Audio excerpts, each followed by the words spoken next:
What's up YouTube, this is Mathos927 and welcome to my career for WWE 2K17. This is the 8th episode of the series. And Jett Storm is out here tonight to cut yet another one of his legendary promos. But who is his target this time? Well, let's kick it to Storm to find out.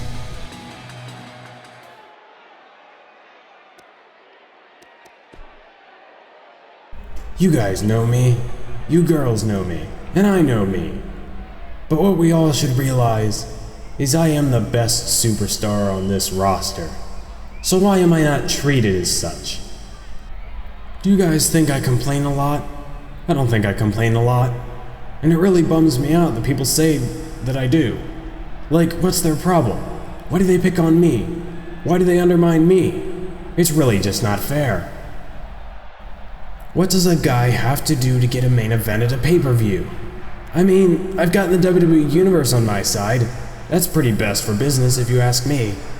I've had 5-star matches. Do I need to bake the Authority a cake? I don't know if Stephanie would look too great on one of those. Do I need to be workout buddies with Triple H? Then again, maybe he wouldn't feel so confident if he saw me in the mirror. Well, I mean, that's not exactly the... Sure. Yeah, let's go with that.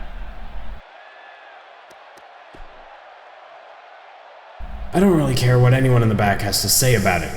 I care about the Authority. If they approve, I'm all good, and I have no doubts they'll approve. I wish y'all would just get behind me. It'd be so much easier. And I don't mean support me. I mean, literally get behind me and let me move forward. Think about it, please. Thanks. Alright, so a fairly average promo there from Jett Storm. Not the greatest, not the worst. I don't know how I feel about these promo options, though. There are a lot of things that you can say, and then in the very next promo, they'll give you options that contradict things that you've said. I don't quite understand it, because in one option he's talking about, oh, well, he seems very anti-authority, but then he's like, oh, I care what the Authority thinks. I don't understand. Anyways, Jett Storm last week, we took out Scott Dawson, and tonight, Jett Storm gonna take out Dash Wilder. Dash Wilder, he hasn't really had a say in this whole equation. It's just been Scott Dawson, Samoa Joe, and Jett Storm. Well, now Jett Storm knows that Dash Wilder's not innocent in all of this. I mean, Dash Wilder's one half of the revival, and if Scott Dawson is gonna attack Jett Storm, well then I think it is inevitable that Dash Wilder would eventually attack Jett Storm. So Jett Storm just getting a bit of a preemptive strike on Dash Wilder. And hey, if he can take out another one of NXT's champions in the process, well then why not? Why wouldn't he do it? As Dash Wilder right now, he's almost unconscious already after his grueling match. And Jett Storm just picking up the pieces, whatever's left of him. As Storm, steel chair in hand. Now he drops it. DDT on the chair, laying out Dash Wilder. And yeah, I see that. The Authority, they can try to censor Jett Storm all they want, but it's not gonna happen. Jett Storm will not be silenced. The Authority clearly has been against Jett Storm from day one. Perhaps this whole heel persona really isn't working for him. Perhaps maybe Jett Storm is the hero that everybody thought that they didn't want in the first place. Because the Authority is just trying to bury this guy. Let's look at this. Brainbuster through the table. Good night, Dash Wilder. But Storm isn't finished. That brainbuster's not enough. As he delivers the kick to the midsection, Dash Wilder, look out. Storm out on the steel chair as well. Good night, Dash Wilder. Have a safe trip to the... Okay, so that one got away from me. Back to NXT now. Jett Storm one-on-one with Fandango. As Storm with a vicious elbows to the side of Fandango's skull. So this whole Champions Alliance, they've been going after Jett Storm. They have been just attacking him. They just don't want Jett Storm to succeed on NXT.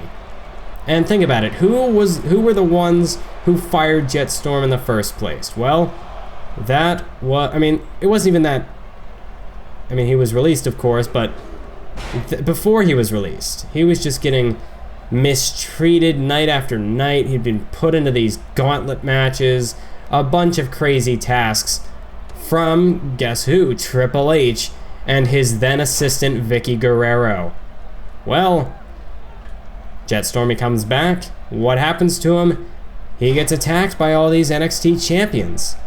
Something is telling me that Triple H, he really has it out for Jett Storm. I don't know.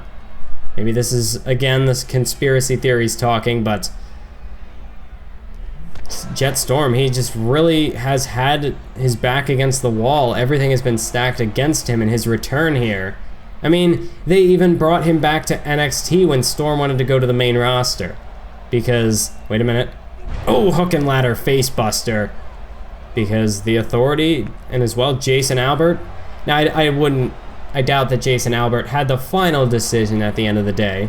Or actually, no, it's Matt Bloom. That's who he really is, not Jason Albert.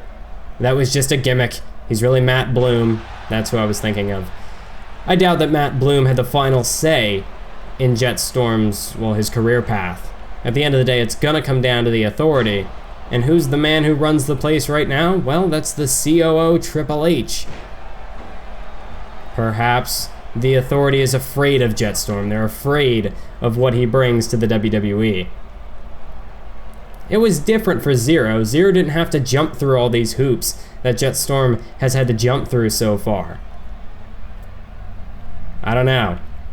Perhaps after his first time on the main roster, after he failed in his first shot at being the hero, being the typical babyface that everybody wanted him to be, you know, the typical storybook hero, well, perhaps that just left a bad taste in the Authority's mouth. And now they just want no part of Jett Storm. They hired him back, but they want to just break his spirit entirely. Look at this. Corkscrew moonsault off the top. It is over. 2, 3. Jett Storm gets the victory over Fandango on NXT. And it's another victory for Jett Storm. As we move on now to main event. And hopefully we've had enough of the ambushes. I know that Jett Storm has been kind of going crazy as of late, just attacking all of these people. But that's only because they attacked him first. Everybody just ambushing Jett Storm. Storm, he's had enough of it. So he's just gonna take out everybody that stands in his way. And maybe eventually, if he puts together 10 or 20 wins, he might move up in the NXT Championship picture. Who knows? But the question is, I mentioned a couple episodes ago about a potential tag team. Who would be the appropriate partner, though? Who could Storm align himself with? Because everybody just seems to be in the Authority's pocket. Samoa Joe, the Revival. Maybe this could be the man. Maybe Jett Storm's long-lost brother, Baron Corbin, could just be the guy that Jett Storm is looking for. I mean, Jett Storm is a lone wolf. Baron Corbin is the lone wolf. Maybe, just maybe, we could be looking at a future alliance here. Maybe. Not so sure. Typically, lone wolves don't... I mean, they're lone wolves. Typically, they don't travel in packs. Who knows? I guess... I don't know. How is Baron Corbin feeling about this situation? Because Baron Corbin by now should be on the main roster, but he's being held back in NXT. Maybe Baron Corbin's a bit fed up with his current situation. Maybe Storm, if he could persuade Baron Corbin, these two could work together. I highly doubt it. I don't think that's gonna work. Baron Corbin doesn't seem like the kind of guy who can be persuaded. As the lone wolf makes his methodical entrance to the ring. Just wait for it. Wait for it. I gotta say, I like the addition of the red to Baron Corbin's entrance. Before, I mean, like, it looked kind of cool before with the darkness and then the bright white lights. But with the red, it really brings an extra feeling of malice whenever Baron Corbin makes his way to the ring. He's out for blood. He's out to destroy you. But Jett Storm tonight is out to destroy Baron Corbin. Storm will not be destroyed until he accomplishes what he hopes to accomplish here in the WWE.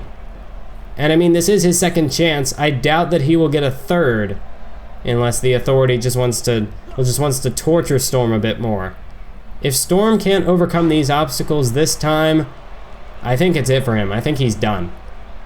Because if the Authority wins this time, they truly will have broken Jett Storm's spirit.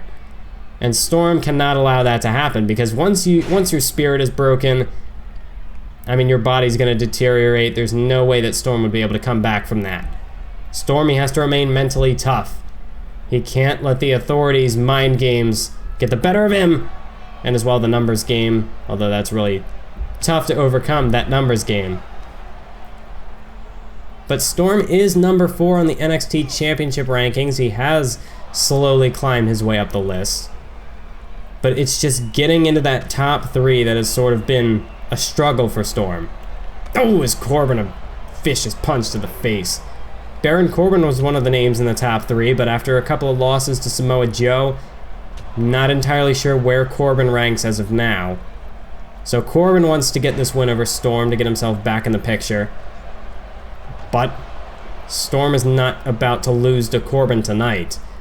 That's the last thing Storm needs, is a loss. That's definitely not going to move him up in the championship rankings.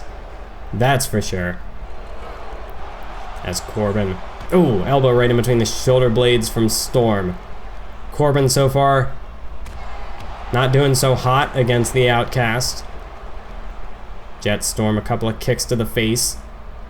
Nope, but Corbin a kick to the knee. Storm staggers. Oh, but a reversal. Nice jawbreaker from Storm.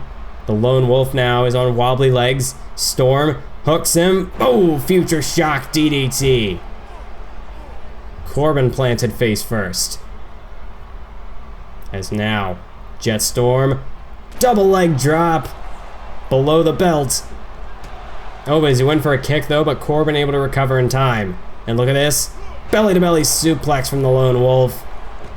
Storm catapulted nearly halfway across the ring. And now, Baron Corbin with this submission hold really wrenching back. He almost has his fingers in the eyes of Jett Storm. Referee got to keep a close eye on that. No pun intended. As Jett Storm, well, I think he tried to attack Corbin from behind. Didn't exactly work out for him. Oh, but look at this. Chop, chop, one to the face, two to the face, one to the chest. Oh, a cross chop to the throat.